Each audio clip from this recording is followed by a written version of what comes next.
红色是表示你的专注力显示得很高。Teachers at this primary school in China 蓝色是走神了。know exactly when someone isn't paying attention. 白色就是你可能跟网络还没有连接好。These headbands measure each student's level of concentration. The information is then directly sent to the teacher's computer and to parents. China has big plans to become a global leader in artificial intelligence. It has enabled a cashless economy where people make purchases with their faces. A giant network of surveillance cameras with facial recognition helps police monitor citizens. Meanwhile, some schools offer glimpses of what the future of high-tech education in the country might look like. 做出选择吧 Good job! Classrooms have robots that analyze students' health and engagement levels. Students wear uniforms with chips that track their locations. There are even surveillance cameras that monitor how often students check their phones or yawn during classes.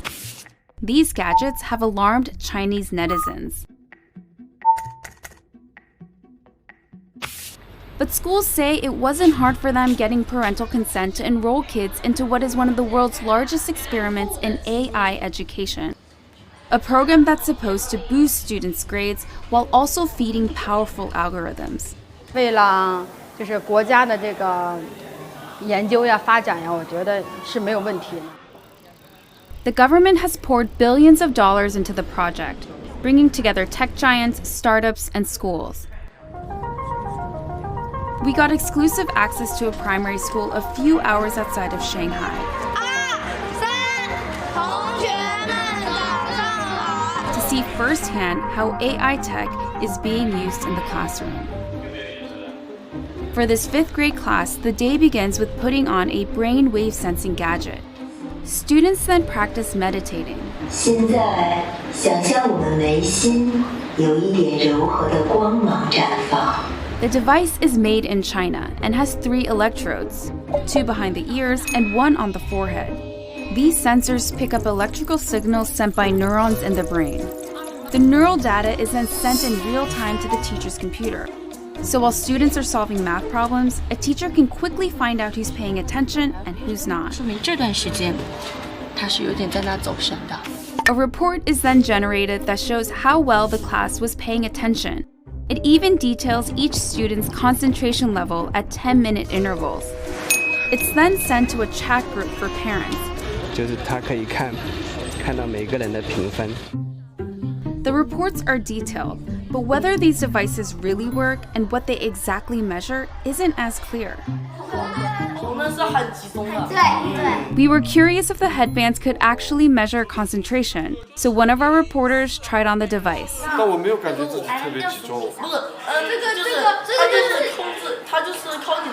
This is a new technology with still fairly little research behind it.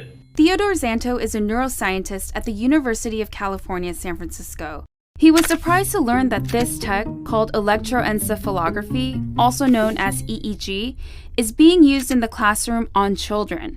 It's usually used by doctors in hospitals and labs. EEG is very susceptible to artifacts. And so if you are itchy or just a little fidgety, or the EEG wasn't set up properly so that the electrodes didn't have a good contact, affects the signal. Despite the chances for false readings, teachers told us the headbands have forced students to become more disciplined. 上课回答我的问题，就是他们的声音会比平常更响亮。 Teachers say the students now pay better attention during class, and that has made them study harder and achieve higher scores. 上课认真听讲，作业做的基本上是全对的。 But not all students are as enthusiastic.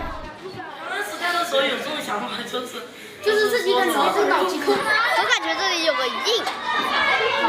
紧的。 This 5th grader, whom we caught dozing off in class, told us his parents punish him for low attention scores. And that kind of data adds a new kind of pressure for students. 你想啊，如果在一次考试全班人都考了95分以上，就你考了一个85，你会不会感觉你有一种 Companies we interviewed said the data can go to government-funded research projects. We spoke to parents who were unclear about where the data ended up, and they didn't seem to care too much.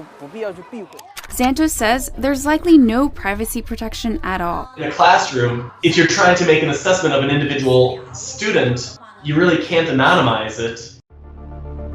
Experts and citizens alike are sounding alarms about various aspects of the country's huge push into artificial intelligence. These classrooms are laboratories for future generations.